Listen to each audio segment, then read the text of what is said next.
Today in this guide, I will show with you how to apply Carrefour promo codes or discounts. So friends, go to Google, search for Carrefour, click this first website.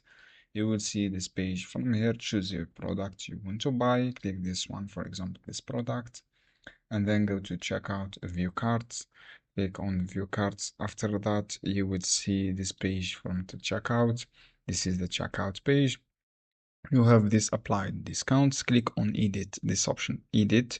When you click edit, you will see this promo codes. You can apply your promo codes from here. So you can use Google to find promo codes. As you can see here, click on promo codes.